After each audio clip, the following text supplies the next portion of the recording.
Hello last academy viewers, நம்ம இன்னைக்கு இந்த வீடியோவில் என்ன பார்க்க போறோம்னா 12th ஸ்டாண்டர்ட் அக்கௌண்ட்ஸில் ஃபர்ஸ்ட் சாப்டரில் இருக்க 4th எக்ஸசைஸ் சம் பார்க்க போகிறோம். 4th எக்ஸசைஸ் சம் நம்ம இதுக்கு முன்னாடி பார்த்த எல்லா சம்மையோட டிஃப்ரெண்ட்டான சம். எதனாலனா நமக்கு எல்லா சம்லையும் என்னென்ன கொடுத்துருப்பாங்க, ஓப்பனிங் கேபிட்டல் கொடுத்துருப்பாங்க, க்ளோசிங் கேபிட்டல் கொடுத்துருப்பாங்க, அடிஷ்னல் கேபிட்டல், தென் டிராயிங்ஸ் கொடுத்துருப்பாங்க. நம்ம போன சம்ல என்ன கொடுக்கல, நமக்கு ஓப்பனிங் கேபிட்டல் கொடுக்கல. அதே மாதிரி இந்த சம்ல நமக்கு என்ன கொடுக்கலன்னா க்ளோசிங் கேபிட்டல் கொடுக்கல. ஸோ நம்ம க்ளோசிங் கேபிட்டல் கண்டுபிடிக்கணும். பட் அதுக்கு பதிலாக என்ன கொடுத்துருக்காங்க, ப்ராஃபிட் ஆஃப் த இயர்னு கொடுத்துட்டாங்க. நம்ம இந்த ஃபார்மேட் படியே நம்ம க்ளோசிங் கேபிட்டல் எப்படி கண்டுபிடிக்கலான்னு பார்க்கலாம்.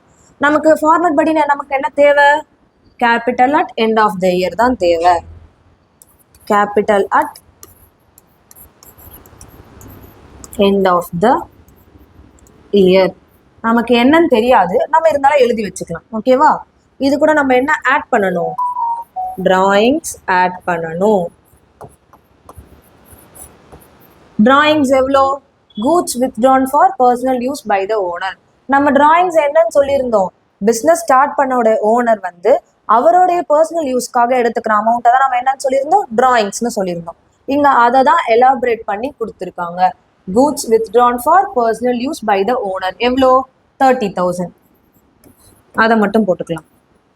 நமக்கு இதை ஆட் பண்ணி ஒரு அமௌண்ட் வருமா, அது நமக்கு தெரியாது. ஸோ அதை நம்ம அப்படியே விட்டுறலாம். நெக்ஸ்ட் என்ன மைனஸ் பண்ணணும், additional capital introduced. Additional capital introduced இருக்கா இங்க, additional capital introduced during the year எவ்வளோ, 15,000. 15,000. நெக்ஸ்ட் அடிஷ்னல் கேபிட்டல் கூட நம்ம லெஸ் பண்ணதுக்கு அப்புறம் வர்றது என்னது, அட்ஜஸ்டட் க்ளோசிங் கேபிட்டல். நமக்கு அதுவும் தெரியாது. ஸோ நம்ம எழுதி மட்டும் வச்சுக்கலாம். அது தெரியலையா, அடுத்து என்ன லெஸ் பண்ணணும், ஓப்பனிங் கேபிட்டலை லெஸ் பண்ணணும்.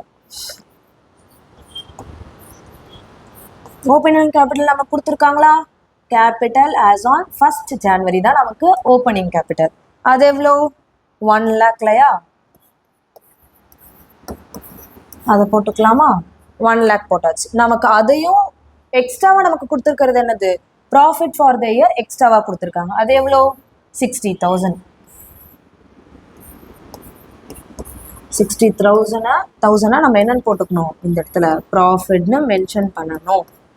இப்போ நம்ம இந்த க்ளோசிங் கேபிட்டல் எப்படி கண்டுபிடிக்கணும்னா, இந்த 1 lakhையும் 60,000 என்ன பண்ணணும், ப்ளஸ் பண்ணணும். ப்ளஸ் பண்ணால் நமக்கு என்ன கிடைக்கும், 1,60,000 கிடைக்கும். இந்த 1,60,000 தான் என்னது, அட்ஜஸ்டட் க்ளோசிங் கேபிட்டல். நமக்கு இது கிடைச்சிருச்சா, இது கூட இதையும் மைனஸ் பண்ணணும். என்னது, அடிஷ்னல் கேபிட்டல். 1,60,000 கூட 15,000 ஆட் பண்ணா கிடைக்கும் 1,75,000. 1,75,000 கிடைச்சிருச்சா. இந்த 1,75,000 கூட டிராயிங்ஸை மைனஸ் பண்ணணும். மைனஸ் பண்ண என்ன கிடைக்கும், 1,45,000.